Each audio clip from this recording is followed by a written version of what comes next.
ജീവധാര ജീവമൊഴി കാൽവരിനാഥന്റെ സ്നേഹമൊഴി തിരുനിറത്താൽ ജീവനേകും യേശുനാഥന്റെ ജീവമൊഴി ജീവധാര ജീവധാര ജീവധാര.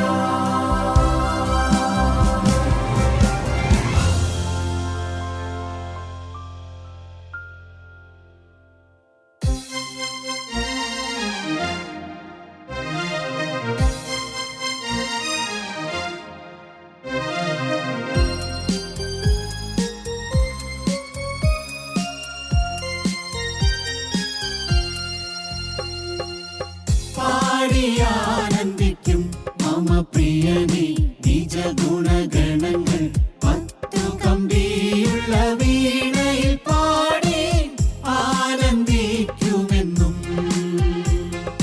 പത്തു കമ്പിയുള്ള വീണയിൽ പാടി ആനന്ദിക്കുമെന്നും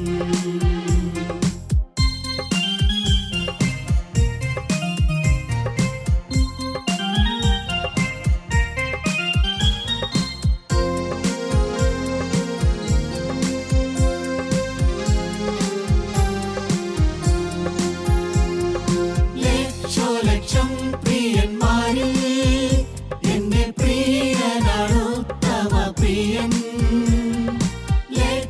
ലക്ഷം പ്രിയന്മാരിൽ എന്റെ പ്രിയനാണുത്തമ പ്രിയൻ അവൻ മാത്രം മതി എനിക്കിഹത്തിലും പരത്തിലും പാടിയാനന്ദിക്കും മമ പ്രിയനേ നിജ ഗുണഗണങ്ങൾ പത്തു കമ്പിയുള്ള വീണയിൽ പാടി ആനന്ദിക്കുമെന്നും. ദൈവനാമം മഹത്വപ്പെടുമാറാകട്ടെ. കർത്താവായ യേശുക്രിസ്തുവിൻ്റെ പരിശുദ്ധമായ നാമത്തിൽ നിങ്ങൾക്ക് എല്ലാവർക്കും എൻ്റെ വിനീതമായ സ്നേഹവന്ദനം. യോഹന്നാന്റെ സുവിശേഷം 15-ാം അധ്യായം 16-ാമത്തെ വാക്യം. നിങ്ങൾ എന്നെ തിരഞ്ഞെടുത്തു എന്നല്ല, ഞാൻ നിങ്ങളെ തിരഞ്ഞെടുത്തു, നിങ്ങൾ പോയി ഫലം കായ്ക്കേണ്ടതിനും നിങ്ങളുടെ ഫലം നിലനിൽക്കേണ്ടതിനും നിങ്ങളെ ആക്കി വെച്ചുമിരിക്കുന്നു. കർത്താവായ യേശുക്രിസ്തു വളരെ വ്യക്തമായ ഒരു കാര്യം പറയുകയാണ്. നിങ്ങൾ എന്നെ തിരഞ്ഞെടുത്തതല്ല, ഞാൻ നിങ്ങളെ തിരഞ്ഞെടുത്തു. ഈ തിരുവചനം കേൾക്കുന്ന നിങ്ങൾ ഓരോരുത്തരും ബലഹീനായി ഞാനും ദൈവത്താൽ തിരഞ്ഞെടുക്കപ്പെട്ടവരാണ്. ദൈവത്തിന് തെറ്റുപറ്റുകയില്ല. ദൈവം ഒരാളെ തിരഞ്ഞെടുക്കുമ്പോൾ ആ ആളെക്കുറിച്ച് വ്യക്തമായൊരു ഉദ്ദേശമുണ്ട്. എന്നെ ഒരു ഇന്റർവ്യൂ ചെയ്ത് ഒരു ജോലിക്ക് വേണ്ടി തിരഞ്ഞെടുക്കുമ്പോൾ എന്നെ പരമേൽപ്പിക്കുന്ന ഒരു ജോലിയുണ്ട്, ഒരു ഉത്തരവാദിത്വമുണ്ട്. ഇവിടെ കർത്താവായി യേശുക്രിസ്തു എന്നെയും നിങ്ങളെയും തിരഞ്ഞെടുത്ത് എന്തിനു വേണ്ടിയിട്ടാണ്? ദൈവത്തിന് സ്തോത്രം. നിങ്ങൾ പോയി നിലനിൽക്കുന്ന ഫലം കാക്കേണ്ടതിന് ഞാൻ നിങ്ങളെ തിരഞ്ഞെടുത്തു, നിങ്ങളെ അവിടെ ആക്കി വെച്ചിരിക്കുന്നു. എവിടെയാണ് ആക്കിയത്? ഒരു കുടുംബത്തിലാണ്, ഒരു കൂട്ടായ്മയിലാണ്, ഒരു പ്രാർത്ഥനാ യോഗത്തിലാണ്. നീ പ്രവർത്തിക്കുന്ന രംഗത്ത് നിന്നെ ആക്കി വെച്ചിരിക്കുന്നു. എന്തിനു വേണ്ടിയിട്ടാണ് ആക്കി വെച്ചിരിക്കുന്നത്? ഫലം കായ്ക്കാനാണ്. നിലനിൽക്കുന്ന ഫലം കായ്ക്കാനായിട്ട്. ഇടയ്ക്ക് വാടിച്ചാടിപ്പോകുന്നതായ വീണു പോകുന്നതായ ഫലമല്ല. ആ ഫലത്തിന് മത്തായി ശ്ലീഹ പറയുന്ന ഒരു വാക്കുണ്ട്. മത്തായിയുടെ സുവിശേഷം 3-ാം അധ്യായത്തിന്റെ 8-ാമത്തെ വാക്യം നിങ്ങൾക്ക് എല്ലാവർക്കും അറിയാം. മത്തായിയുടെ സുവിശേഷം 3-ാം അധ്യായത്തിന്റെ 8-ാമത്തെ വാക്യത്തിൽ ആ ഫലത്തെ കുറിച്ച് എന്താണ് പറയുന്നത്? മാനസാന്തരത്തിന് യോഗ്യമായ ഫലം. മാനസാന്തരത്തിന് യോഗ്യമായ ഫലം. മനസാന്തരപ്പെട്ടെന്ന് പറഞ്ഞ് നടന്നാൽ പോരാ.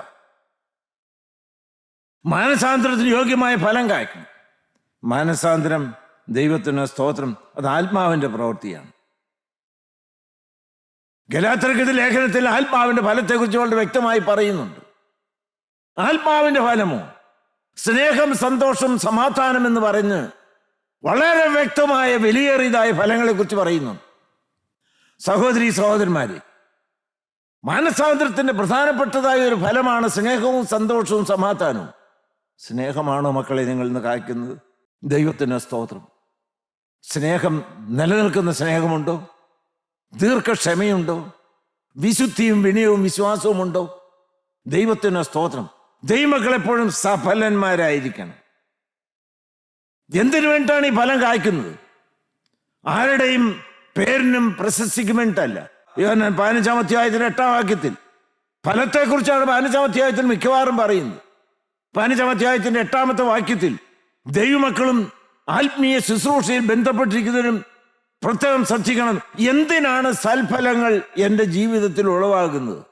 നിങ്ങൾ വളരെ ഫലം കായ്ക്കുന്നതിനാൽ, നിങ്ങൾ വളരെ ഫലം കായ്ക്കുന്നതിനാൽ എന്റെ പിതാവ് മഹത്വപ്പെടുന്നു. ഹല്ലേലൂയ. ദൈവത്തിന് എൻ്റെ പിതാവിന്റെ മഹത്വം മാത്രം. ഞാൻ നല്ല വെള്ളയാകാൻ വേണ്ടിയിട്ടല്ല, ഞാൻ സൽസ്വഭാവിയാണ് എന്നുള്ള പേര് കേൾപ്പിക്കാൻ വേണ്ടിയിട്ടല്ല. ദൈവത്തിന് സ്തോത്രം. ദൈവമക്കളിൽ ഈ മധുരഫലം കായ്ക്കുന്നത് ദൈവനാമ മഹത്വത്തിനാണ്. ഫലം എന്തിനാണ്? ഒരു മാവ് എത്രയോ കാലമായി നിങ്ങളുടെ വീടിന്റെ ഓരത്ത് നിൽക്കുന്ന ആ മാവ് കാച്ചു, നല്ല മാമ്പഴമുണ്ടായി. ഒരു മാങ്ങയെങ്കിലും ആ മാവ് തിന്നോ? ഇല്ല. അത് മറ്റുള്ളവർക്ക് മധുരം രുചിക്കാൻ വേണ്ടിയിട്ടാണ്. മർമ്മം നിങ്ങൾക്ക് മനസ്സിലാകും. എൻ്റെ ജീവിതത്തിൽ ആത്മാവിന്റെ സ്നേഹവും സന്തോഷവും സമാധാനവും ദീർഘക്ഷമയും പരോപകാരവും ഇന്ദ്രിയയും സൗമ്യതയും വിശ്വസ്തയും എല്ലാം കായ്ക്കുന്ന എന്തിനു വേണ്ടിയിട്ടാണ്? അത് മറ്റുള്ളവർ രുചിക്കട്ടെ, മറ്റുള്ളവരുടെ മധുരം നുകരട്ടെ, മറ്റുള്ളവർ ആ സ്നേഹത്തിന്റെ തലോടൽ അനുഭവിക്കട്ടെ. നിന്റെ ഭാര്യയ്ക്കും നിന്റെ മക്കൾക്കും അത് കിട്ടിയോ? നന്ദിയോടെ സ്തോത്രം. ദൈവമക്കളിൽ ഒരു കാര്യം വളരെ കരുതലോടെ നിങ്ങൾ മനസ്സിലാക്കണം. ദൈവം നമുക്ക് എല്ലാം ഒരുക്കി തന്നിട്ടുണ്ട്, എല്ലാം ഒരുക്കി തന്നു. യെശയ്യാ പ്രവാചകന്റെ പുസ്തകത്തിൽ അത് പറയില്ലേ? 5-ാം അധ്യായം എടുത്ത് യെശയ്യാ പ്രവാചകന്റെ പുസ്തകം 5-ാം അധ്യായം. സകല പശ്ചാത്തലവും മധുരം ഫലം കായ്ക്കാൻ തക്കവണ്ണം ദൈവം നമുക്ക് വേണ്ടി ക്രമീകരിച്ചിട്ടുണ്ട്. എത്ര നല്ല കൂട്ടായ്മ നടത്തിയതായിരിക്കും ദൈവമക്കൾ, ഇന്ന് നടത്തുന്ന ദൈവമക്കൾ. മയം ചേർക്കാത്ത വചനം തരുന്നതായ സ്വർഗീയമായിരിക്കുന്ന രംഗം, നല്ല പ്രവർത്തന രീതികൾ, നല്ല അച്ചടക്കം, നല്ല ക്രമീകരണങ്ങൾ എല്ലാം ശരിയാണ്. എന്താ നിങ്ങൾ കുറവ്? ഇതിനേക്കാൾ മനോഹരമായ വചനം കിട്ടിയ രംഗം എവിടെയുണ്ട്? ആരുണ്ട്? വായിച്ചേ. ഞാൻ എൻ്റെ പ്രിയതമന് അവൻ്റെ മുന്തിരിത്തോട്ടത്തെക്കുറിച്ച് എൻ്റെ പ്രിയന്റെ പാട്ടുപാടും. എൻ്റെ പ്രിയതമന് ഏറ്റവും ഫലവത്തായ ഒരു കുന്നിന്മേൽ ഒരു മുന്തിരിത്തോട്ടം ഉണ്ടായിരുന്നു. അവൻ അതിനെ വേലി കെട്ടി അതിലെ കല്ല് പെറുക്കി കളഞ്ഞു. അതിൽ നല്ല വക മുന്തിരിവള്ളി നട്ടു. ദൈവം തെരഞ്ഞെടുത്തവരെ കൊണ്ടുവന്ന് നട്ടു. നടുവിലൊരു ഗോപുരം പണിതു, ഒരു ചക്കുമിട്ടു. മുന്തിരിങ്ങ കായ്ക്കുമെന്നവൻ കാത്തിരുന്നു. മധുരമുള്ള മുന്തിരിങ്ങ കായ്ക്കുമെന്ന് അധ്വാനിച്ചതായ കൃഷിക്കാരൻ പ്രതീക്ഷിച്ചു, കാത്തിരുന്നു. കായ്ച്ചതോ കാട്ടുമുന്തിരിങ്ങയത്രേ. ഹൃദയഭേദകമായ ഒരു വാക്കാണ് കായ്ച്ചതോ കാട്ടുമുന്തിരിങ്ങ. ദൈവത്തിന് സ്തോത്രം. കാട്ടുമുന്തിരിങ്ങ വേദനയായി പോയത് കൃഷിക്കാരന്. നിങ്ങൾ സാക്ഷാൽ മുന്തിരിവള്ളിയും, ദൈവം തോട്ടക്കാരനാണ്. തോട്ടക്കാരന് വേദന. കായ്ച്ചതോ കാട്ടുമുന്തിരിങ്ങ, കയ്പ് മുന്തിരിങ്ങ. പിന്നീട് സ്നേഹം മാത്രമായി ദൈവം പറയുന്ന ചില ഭയനിർദ്ദേശങ്ങളുണ്ട്. വായിച്ചേ. ആകയാൽ യെരുശലേം നിവാസികളും യഹൂദ പുരുഷന്മാരുമായുള്ളവരെ, എനിക്കും എന്റെ മുന്തിരിത്തോട്ടത്തിനും മധ്യേ വിധിപ്പീൻ. ഞാൻ എന്റെ മുന്തിരിത്തോട്ടത്തിൽ ചെയ്തിട്ടുള്ളതല്ലാതെ ഇനി അതിൽ എന്ത് ചെയ്യുവാനുള്ളൂ? ഇതിനേക്കാൾ അപ്പുറം എങ്ങനെ ദൈവമക്കളെ നിങ്ങളെ പോറ്റി വളർത്തും? എന്ത് വചനം നിങ്ങൾക്ക് തരും? ദൈവത്തിന് സ്തോത്രം. ഏതെല്ലാം വിധത്തിൽ സ്നേഹവാത്സല്യത്തോടെ വ്യക്തിപരമായി നിങ്ങളോട് ഇടപെട്ടു, കൂട്ടമായി നിങ്ങളോട് ഇടപെട്ടു. എന്തുമാത്രം കുടുംബയോഗങ്ങൾ, എന്തുമാത്രം ദൈവത്തിന് സ്തോത്രം സെൽ മീറ്റിംഗ്സ്, എന്തുമാത്രം പ്രാദേശികമായ യോഗങ്ങൾ, എന്തുമാത്രം കൺവെൻഷനുകൾ, എന്തുമാത്രം ഭവന സന്ദർശനങ്ങൾ എല്ലാം നടത്തി തിരുവചനം നിങ്ങൾക്ക് തന്നില്ലേ? വായിച്ചോ. മുന്തിരിങ്ങ കായ്ക്കുമെന്ന് ഞാൻ കാത്തിരുന്ന, മധുരമുള്ളതായി മുന്തിരിങ്ങ കായ്ക്കുമെന്ന് ഞാൻ ഓരോരുത്തരിൽ നിന്നും വ്യക്തിപരമായും കൂട്ടമായും കൂട്ടായ്മയുമായും പ്രതീക്ഷിച്ചു. അത് കാട്ടുമുന്തിരിങ്ങ കായ്ച്ചതെന്ത്? കാട്ടുമുന്തിരിങ്ങ കായ്ച്ചത് എന്ത്? വായിച്ചു. ആകയാൽ വരുവീൻ, ഞാൻ എന്റെ മുന്തിരിത്തോട്ടത്തോടെ എന്ത് ചെയ്യുമെന്ന് ഇനി ഞാൻ എന്ത് ചെയ്യും? ഞെട്ടലോടെ കേട്ടെ. ഞാൻ അതിന്റെ വേലി പൊളിച്ചു കളയും. വേലി കെട്ടി. ഇനി എന്തിനാ ഞാൻ ഈ വേലി കെട്ടിയിരിക്കുന്നത്? വായിച്ചു. അത് തിന്നുപോകും. ഞാൻ അതിന്റെ മതിൽ ഇടിച്ചു കളയും. ദൈവത്തിന് അത് ചവിട്ടി മെതിച്ചു പോകും. ദൈവമക്കളെ, ഭയാനകമാണ്. എനിക്ക് ഊന്നി പറയാൻ ചില കാര്യങ്ങളുണ്ട്. ഓരോ വ്യക്തിയിലേക്ക് നോക്കിയിട്ട്, ഓരോ കുടുംബങ്ങളിലേക്ക് നോക്കിയിട്ട് കായ്ച്ചതോ കാട്ടുമുന്തിരിങ്ങ എന്ന് പറയുന്ന വേദനയുടെ ശബ്ദമാണ് കേൾക്കുന്നത്. മധുരഫലം കായ്ച്ചില്ല എങ്കിൽ, തന്റെ ജീവരക്തം ഊറ്റിത്തന്ന് തീറ്റിപ്പോറ്റി സംരക്ഷിച്ച ആത്മാവിന്റെ വചനം തന്ന് നട്ടു വളർത്തിയതായിരിക്കുന്ന ഈ ദൈവമക്കൾ ദൈവം പ്രസാദിക്കുന്ന മധുരഫലം കായ്ച്ചില്ല എങ്കിൽ സ്നേഹഫലം കായ്ച്ചില്ല എങ്കിൽ, ആത്മാവിന്റെ ഫലം കാച്ചുളഞ്ഞ് വിനയത്തോടെ നിന്നില്ല എങ്കിൽ, വളരെ വ്യക്തമാണ്. യോഹന്നാൻ തന്നെ എടുത്ത് 15-ാം അധ്യായത്തിന്റെ 2-ാമത്തെ വാക്യത്തിൽ ദൈവത്തിന് സ്തോത്രം, ഞാനതിനെ വെട്ടി തീയിലുള്ളതെന്നാണ് പറഞ്ഞത്. സ്നേഹവാനാണ് ദൈവം. ശരിയാണ്. 15-2 വായിച്ചേ. എന്നിൽ കായ്ക്കാത്ത കൊമ്പൊക്കെയും അവൻ നീക്കിക്കളയുന്നു, നീക്കിക്കളയുന്നു. കായ്ക്കുന്നതൊക്കെയും അധികം ഫലം കായ്ക്കേണ്ടതിനെ ചെത്തി വെടിപ്പാക്കുന്നു. ലൂക്കോസ് 13:9. മേലാൽ കായ്ച്ചെങ്കിലോ ഇല്ലെങ്കിൽ വെട്ടിക്കളയാമെന്ന് ഉത്തരം പറഞ്ഞു. കായ്ച്ചില്ലെങ്കിൽ വെട്ടിക്കളയും. മത്തായി 3-ാം അധ്യായത്തിന്റെ 10-ാമത്തെ വാക്യം. ഇപ്പോൾ തന്നെ വൃക്ഷങ്ങളുടെ ചുവട്ടിനെ കോടാലി വെച്ചിരിക്കുന്നു. ഇപ്പോൾ തന്നെ വൃക്ഷങ്ങളുടെ ചൂട്ടിന് കോടാലി വെച്ചിരിക്കുന്നു. നല്ല ഫലം കായ്ക്കാത്ത വൃക്ഷമെല്ലാം വെട്ടി തീയിലിട്ട് കളയുന്നു. നല്ല ഫലം കായ്ക്കാത്ത വൃക്ഷങ്ങളെല്ലാം വെട്ടി തീയിലിട്ട് ചുട്ടുകളയുന്നു. ആവക ചേർത്ത് തീയിലിട്ട് ചുട്ടുകളയും, അത് വെന്തുപോകും. ദൈവമക്കളെ, എന്തുമാത്രം വചനങ്ങൾ വേണേലും ഞെട്ടലോടെ വായിക്കുവാനായിട്ടുണ്ട്.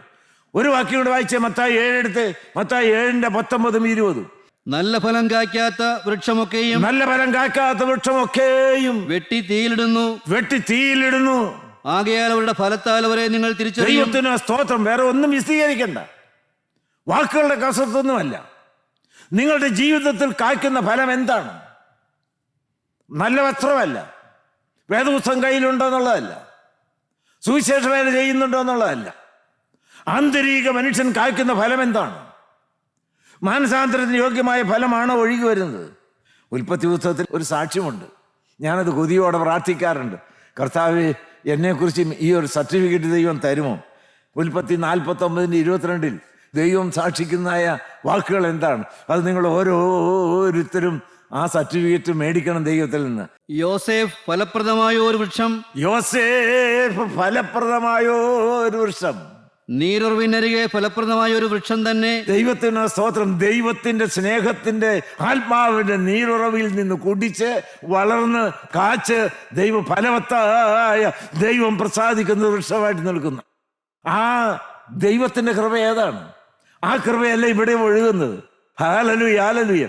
ദൈവം എൻ്റെ വ്യക്തിപരമായ ജീവിതത്തിന്റെ അകവും പുറവും കണ്ടിട്ട് സ്നേഹം നിറഞ്ഞു കായ്ക്കുന്ന വിശുദ്ധിയുടേതായ വിനയത്തിന്റെ മാധുര്യമുള്ളതായിരിക്കുന്ന ഒരു സഹോദരൻ, ദൈവത്തിന്റെ മണമുള്ളതായിരിക്കുന്ന മക്കൾ, ദൈവത്തിന്റെ ദിവ്യ സ്വഭാവത്തിന്റെ പങ്കാളികളായിരിക്കുന്ന മക്കൾ, സ്നേഹത്തിന്റെ മധുരഫലം കായ്ക്കുന്നതായ ദൈവമക്കളുടെ കൂട്ടം.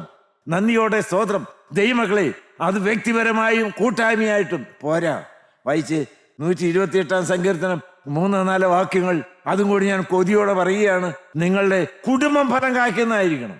നിന്റെ ഭാര്യ നിന്റെ വീട്ടിനകത്തെ ഫലപ്രദമായ മുന്തിരിവള്ളി പോലെയും നിന്റെ മക്കൾ നിന്റെ മേശയ്ക്ക് ചുറ്റും ഒലിവ് തൈകൾ പോലെയും ഇരിക്കും. മക്കളും ഭാര്യയും ഭർത്താവും ഫലപ്രദമായ പൂത്തുലഞ്ഞ് കാച്ചുലഞ്ഞ് നിൽക്കുന്നതായ മുന്തിരിവള്ളി. അങ്ങനെയൊക്കെയാണോ നിങ്ങളുടെ കുടുംബം? മധുരഫലം കായ്ക്കുന്ന ഒരു ഭാര്യയാണോ? അതേ മുഖം വെറുപ്പിച്ച് തറുതല പറഞ്ഞ് വഴക്കുണ്ടാക്കുന്ന ഒരു സ്ത്രീയാണോ? അനുസരണമുള്ള മക്കളാണോ കൊച്ചുമക്കൾ? ഭർത്താവ് എങ്ങനെയുണ്ട്? ഭാര്യയെ സ്വന്തം ശരീരം പോലെ സ്നേഹിക്കുന്നുണ്ടോ? ചോദിക്കട്ടെ, നിങ്ങളുടെ കുടുംബങ്ങൾ കൊച്ചു കൊച്ചു പർദീസകളാണോ? Hallelujah, hallelujah, hallelujah. കുടുംബത്തിന്റെ സ്നേഹവും സന്തോഷത്തിൻ്റെതായ ആ മധുര അനുഭവങ്ങളും അല്പമെല്ലാം രുചിച്ചുകൊണ്ടാണ് പാവപ്പെട്ട അടിയൻ കൃപയിൽ ശരണപ്പെട്ടുകൊണ്ട് ഈ വാക്കുകൾ പറയുന്നത്. ഒരു വീടൊരു കൊച്ചു സ്വർഗമായിരിക്കണ്ടേ? Hallelujah, hallelujah. ദൈവത്തിന് മഹത്വം, കർത്താവിന് സ്തോത്രം. ഫലം കായ്ക്കണമെന്നൊരാഗ്രഹം നിങ്ങൾക്ക് എല്ലാവർക്കും ഉണ്ട്. ശരിയാ സാറേ, കാട്ടുമുന്തിരിങ്ങ കാച്ചുപോയി, കയ്പുള്ള ഫലങ്ങൾ ഒത്തിരി വന്നു. ആത്മാവിൻ്റെ മാനസാന്തരത്തിന് യോഗ്യമായ ഫലമല്ല കാച്ചത്. ദൈവത്തിന് സ്തോത്രം. വളരെ വേദനയുണ്ട്. നന്ദിയോടെ സ്തോത്രം. പക്ഷേ ഇനിയൊന്ന് നല്ല ഫലം കായ്ക്കണമെന്നുണ്ടല്ലോ. ദൈവത്തിനും മനുഷ്യർക്കും മധുരം രുചിക്കാൻ തക്കവണ്ണം ജീവിതത്തെ രൂപാന്തരപ്പെടുത്തണമെന്നുണ്ടല്ലോ. ദൈവത്തിന് സ്തോത്രം. ദൈവം നിങ്ങൾക്ക് ആലോചന പറഞ്ഞു തരും. മക്കളെ, ഞാൻ ആലോചന പറഞ്ഞു തരാം ദൈവത്തിൻ്റെ വചനത്തിൽ നിന്ന്. നന്ദിയോടെ സ്തോത്രം. ഫലം കായ്ക്കാനുള്ള വ്യവസ്ഥകൾ എന്തെല്ലാമാണ് ലളിതമായി പറഞ്ഞു തരാം. ശ്രദ്ധയോടെ നിങ്ങൾ കേട്ടി. ഫലം കായ്ക്കാനുള്ളതായ മധുരഫലം കായ്ക്കാനുള്ള വ്യവസ്ഥകൾ എന്തെല്ലാമാണ്? നന്ദിയോടെ സ്തോത്രം. ഏറ്റവും പ്രധാനപ്പെട്ട കാര്യം യോഹന്നാൻ 15-4-5 വാക്യങ്ങൾ വായിച്ച്. എന്നിൽ വസിപ്പീൻ, എന്നിൽ വസിപ്പീൻ, ഞാൻ നിങ്ങളിലും വസിക്കും. ഞാൻ നിങ്ങളിലും വസിക്കാം. കൊമ്പിന് മുന്തിരിവള്ളിയിൽ വസിച്ചിട്ടല്ലാതെ, കൊമ്പിന് മുന്തിരിവള്ളിയിൽ വസിച്ചിട്ടല്ലാതെ സ്വയമായി കായ്പാൻ കഴിയാത്തതുപോലെ, ദൈവത്തിന് സ്തോത്രം, സ്വയമായി തന്നെത്താൻ ഒരു വ്യക്തിയുടെ കഴിവുകൊണ്ട് ഫലം കായ്ക്കാൻ കഴിയില്ല. അതുകൊണ്ട് എന്നിൽ എന്നിൽ വസിച്ചിട്ടല്ലാതെ വസിച്ചിട്ടല്ലാതെ നിങ്ങൾക്ക് കഴിയുകയില്ല. ഫലം കായ്ക്കണമോ? എബൈഡ് ഇൻ മീ, എന്നിൽ വസിപ്പീൻ. Continue to stay in me. തായ്തണ്ടിനോട് ചേർന്നിരിക്കുന്ന ചില്ലി പോലെ ഒരു തായ്തണ്ട്, അതിൽ നിന്നൊരു ശിഖരം പൊട്ടി പുറപ്പെട്ടു. തായ്തണ്ടിൽ നിന്ന് ഒഴുകുന്ന ജീവസത്തയാണ് ഈ ശിഖരത്തിലേക്ക് പ്രവഹിക്കുന്നത്. അത് വലിച്ചെടുത്ത് വളർന്ന് ഫലം കായ്ക്കുകയാണ്. അടിസ്ഥാനം ഈ ബന്ധമാണ്. ക്രിസ്തീയ ജീവിതം എന്ന് പറയുന്നത് there is a relation between Jesus, the Savior and the sinner. ഞാൻ എപ്പോഴും പറയുന്ന വാക്ക് നിങ്ങൾ ഓർക്കുന്നുണ്ടാവും. It is not the religion that matters, but it is religion. കർത്താവിനോട് പറ്റിച്ചേർന്നാണ് നിൽക്കുന്നത്. തലയാവുന്ന കർത്താവിനോട് പറ്റിച്ചേർന്ന് അതേ രക്തം ഒഴുകുന്ന ശരീരത്തിന്റെ അവയവങ്ങളാണോ നിങ്ങൾ? കുഞ്ഞാടിൻ രക്തം ഒഴുകിക്കൊണ്ടിരിക്കുന്ന അവയവങ്ങൾ പോലെ നിങ്ങൾക്ക് യേശുവുമായിട്ട് ബന്ധമുണ്ടോ? ഹല്ലേലൂയ, ദൈവത്തിന് സ്തോത്രം. നിങ്ങൾക്ക് can you maintain an unbroken fellowship with Jesus Christ? നന്ദിയോടെ സ്തോത്രം. A living union with Jesus Christ. ഇത് പറയുമ്പോൾ തന്നെ ഞാൻ മധുരം രുചിക്കുകയാണ്. എൻ്റെ പ്രാണപ്രിയനോട് പറ്റിച്ചേർന്നുള്ള സജീവമായിരിക്കുന്ന ഒരു living organic contact with Jesus. Hallelujah. Not simply a touch and go method, a constant contact with living Jesus Christ. That is a living relation. Hallelujah, നന്ദിയോടെ സ്തോത്രം. ഹല്ലേലൂയ, ദൈവത്തിന് സ്തോത്രം. കർത്താവായ യേശുക്രിസ്തുവിൽ സ്ഥിരമായി വസിക്കാത്തതാണ് ഞാൻ പറയും കേന്ദ്ര പാപം. അനേകർക്ക് ആ വ്യക്തിയുടെ ബന്ധം കിട്ടുന്നില്ല. പള്ളിയായിട്ട് ബന്ധമുണ്ട്, കൂട്ടായ്മയായിട്ട് ബന്ധമുണ്ട്, ദൈവമക്കളുമായിട്ട് ബന്ധമുണ്ട്, ഞാൻ പറയട്ടെ സുവിശേഷ വേലയുമായിട്ട് ബന്ധമുണ്ട്, ഒക്കെ ശരിയാ. ദൈവത്തിന് സ്തോത്രം. എന്നാൽ യേശു എന്ന് പറയുന്ന ഏക സത്യ വ്യക്തിയുമായിട്ട് ബന്ധമുണ്ടോ? ഈ Jesus Christ a living reality for you. നന്ദിയോടെ സ്തോത്രം. എനിക്കത് എന്തോരം പറഞ്ഞാലും മതിയാകുന്നില്ല. Abide in me. ഹല്ലേലൂയ, ദൈവത്തിന് സ്തോത്രം. അപ്പോസ്തല പ്രവൃത്തികൾ എന്നെഴുതി 17-ാം അധ്യായത്തിന്റെ 28-ാമത്തെ വാക്യം വായിച്ച്, അവനിലല്ലോ നാം ജീവിക്കുകയും അവനിലെ യേശുക്രിസ്തുവിലല്ലോ നാം ജീവിക്കുകയും ചരിക്കുകയും ഇരിക്കുകയും ചെയ്യുന്നത്. ദൈവത്തിന്റെ സ്തോത്രം. അത് പറഞ്ഞിട്ട് പൗലോസിലേക്ക് മതിയാകുന്നില്ല. In Jesus Christ we live, we move and we are. യേശുക്രിസ്തുവിൽ ഇരിക്കുന്നു, യേശുക്രിസ്തുവിൽ വസിക്കുന്നു, യേശുക്രിസ്തുവിൽ ചരിക്കുന്നു. ആ വാക്യം ഒന്നുകൂടെ വായിച്ചേ. അവനിലല്ലോ നാം ജീവിക്കുന്നത്, ചരിക്കുകയും ഇരിക്കുകയും ചെയ്യുന്നു. മുഴുവൻ യേശുവാണ്. ഞാൻ ജീവിക്കുന്ന യേശു, ഞാൻ ഇരിക്കുന്ന യേശു, ഞാൻ ചരിക്കുന്ന യേശു, ഞാൻ നടക്കുന്ന യേശു, ഞാൻ ഉറങ്ങുന്ന യേശുവിൽ ഞാൻ മുഴുവൻ യേശുമായ ദൈവത്തിന് സ്തോത്രം. അങ്ങനെയുള്ള വ്യക്തി നിറഞ്ഞ ഫലം കായ്ക്കും. അങ്ങനെ സഫലന്മാരായി നമുക്ക് തീരാം. ഹല്ലേലൂയ, ഹല്ലേലൂയ, ഹല്ലേലൂയ, ദൈവത്തിന് സ്തോത്രം. ദൈവമക്കളിൽ അത് മറ്റൊരു ബന്ധവും കൂടി ഞാൻ പറയട്ടെ. ഫലം കായ്ക്കാനുള്ള ഒന്ന്, യേശു എന്ന ഏക വ്യക്തിയുമായിട്ടുള്ള പിരിയാത്ത വ്യക്തിപരമായി സജീവമായിരിക്കുന്ന ബന്ധം. ദൈവത്തിന് സ്തോത്രം. മറ്റെന്താ? സങ്കീർത്തനം 1:3, യിരെമ്യാ 17:8 വായിച്ച്, അവൻ ആറ്റരികത്ത് നട്ടിരിക്കുന്നതും തക്കകാലത്ത് ഫലം കായ്ക്കുന്നതും ഇല വാടാത്തതുമായ വൃക്ഷം പോലെ ഇരിക്കും. ദൈവത്തെ വായിച്ചു. അവൻ ചെയ്യുന്നതൊക്കെയും സാധിക്കും. നല്ല ഫലം കായ്ക്കും. കാരണം എന്നറിയാമോ? വെള്ളവുമായിട്ട് അതിന്റെ റൂട്ട് സിസ്റ്റത്തിന്, വേരുപടലത്തിന് ഒരു ബന്ധമുണ്ട്. ജീവജലവുമായി വേര് പാകി ബന്ധം സ്ഥാപിച്ച് അതിൽ നിന്ന് വലിച്ചെടുത്ത് വളരുകയാണ്. യിരെമ്യാ പ്രവാചകൻ 17:8 അത് തന്നെയാണ് പറയുന്നത്. 17:8 ഈ ഒരു ബന്ധത്തിലേക്ക് നിങ്ങൾ വരണം. ദൈവത്തിന് ഇതൊരു ആത്മീയ ജീവിതത്തിന്റെ കാര്യമാണ് പറയുന്നത്. ആത്മാവിന്റെ ഫലങ്ങളല്ലേ കായ്ക്കേണ്ടത്. അതിന് ആത്മാവുമായിട്ട് ബന്ധം വേണ്ടേ? വായിച്ചേ. അവൻ വെള്ളത്തിനരികെ നട്ടിരിക്കുന്നതും ആറ്റരികെ വേരൂന്നിയിരിക്കുന്നതും ആയ വൃക്ഷം പോലെയാകും. ഉഷ്ണം തട്ടുമ്പോൾ അത് പേടിക്കയില്ല. അതിന്റെ ഇല പച്ചയായിരിക്കും, എന്നും പച്ചയായിട്ട് ജ്വലിച്ചു നിൽക്കും. വരൾച്ചയുള്ള കാലത്തും വാട്ടം തട്ടാതെ ഫലം കായ്ച്ചുകൊണ്ടിരിക്കും. ദൈവത്തിന് സ്തോത്രം. പലരും തളർന്നു പോകുമ്പോൾ ആ വ്യക്തിക്ക് വാട്ടമില്ല, അത് നന്നായിട്ട് തല ഉയർത്തി തന്നെ നിൽക്കുന്നു. കാരണം എന്താണ് ദൈവമക്കളെ? അതിന് വെള്ളവുമായിട്ട് ബന്ധമുണ്ട്. ആത്മനദിൽ കുളിച്ചുള്ള ജീവിതം, ആത്മാവിൽ ആനന്ദിച്ചുള്ള ജീവിതം, ആത്മനിറവുള്ളതായിരിക്കുന്ന ജീവിതം, അതിനെന്ത് വേണം? ദാഹിക്കുന്നതിന് എൻ്റെ അടുക്കൽ വരട്ടെ, കർത്താവ് നിന്നോട് വിളിച്ചു. ഇച്ഛിക്കുന്നവൻ ജീവജലം സൗജന്യമായി വാങ്ങി കുടിക്കട്ടെ. വാങ്ങി കുടിച്ചത് നിറഞ്ഞ് ഒഴുകട്ടെ. അത് ആത്മാവിനെ കുറിച്ചാണ് കർത്താവ് പറഞ്ഞത്. അതും കൂടെ ഒന്ന് വായിക്കാമോ? യോഹന്നാൻ 7-ാം അധ്യായത്തിന്റെ 37 വാക്യങ്ങൾ. അതിപ്പോൾ നടക്കണം. കർത്താവ് നമ്മുടെ മധ്യത്തിലുണ്ട്. Hallelujah, hallelujah. വായിച്ചേ. ഉത്സവത്തിന്റെ മഹാദിനമായ ഒടുക്കത്തെ നാളിൽ യേശു നിന്നുകൊണ്ട് ദാഹിക്കുന്നവനെല്ലാം എന്റെ അടുക്കൽ വന്ന് കുടിക്കട്ടെ, ദാഹിക്കുന്നവനെല്ലാം എന്റെ അടുക്കൽ വന്ന് കുടിക്കട്ടെ. എന്നിൽ വിശ്വസിക്കുന്നവന്റെ ഉള്ളിൽ നിന്ന് തിരുവെഴുത്ത് പറയുന്നത് പോലെ ജീവജലത്തിന്റെ നദികൾ ഒഴുകും. കുടിക്കുക ദൈവമക്കളെ. ഹല്ലേലൂയ. അത് പറഞ്ഞാൽ തീരുകയില്ല. ഓ, ദൈവത്തെ എവിടെ നിന്നാണ് കുടിക്കേണ്ടത്? ഈ വെള്ളം കുടിക്കുന്നതിനെല്ലാം പിന്നെയും ദാഹിക്കും. ഞാൻ നിങ്ങൾക്ക് ജീവജലം തരാം. അതെവിടെ നിന്ന് കിട്ടും? അന്നാളിൽ പാപത്തിന്റെയും മാലിന്യത്തിന്റെയും പരിഹാരത്തിനായി ഒരു ഉറവ തുറന്നിരിക്കും. സഖരിയ 13:1 എവിടെ തുറന്നു? യോഹന്നാൻ 19:34. പടയാളികൾ ഒരുത്തൻ കുന്തം കൊണ്ട് യേശുവിന്റെ വിലാപ്പുറത്ത് കുത്തി, രക്തവും വെള്ളവും ഒഴുകി. മനുഷ്യ, നിനക്ക് ആത്മാവിൽ കുടിച്ചു വളരുവാൻ തക്കോണം ഒരു വറ്റാത്ത നീളുറവ കാൽവരിയിൽ തുറന്നിട്ടുണ്ട്. Hallelujah, hallelujah, hallelujah, hallelujah, hallelujah, hallelujah. നന്ദിയോടെ സ്തോത്രം. അത് ജീവന്റെ ഉറവയാണ്. അത് കുഞ്ഞാടിനെ വീണ്ടെടുക്കുന്ന രക്തത്തിന്റെ ശക്തിയുടെ ഒഴുക്കാണ്.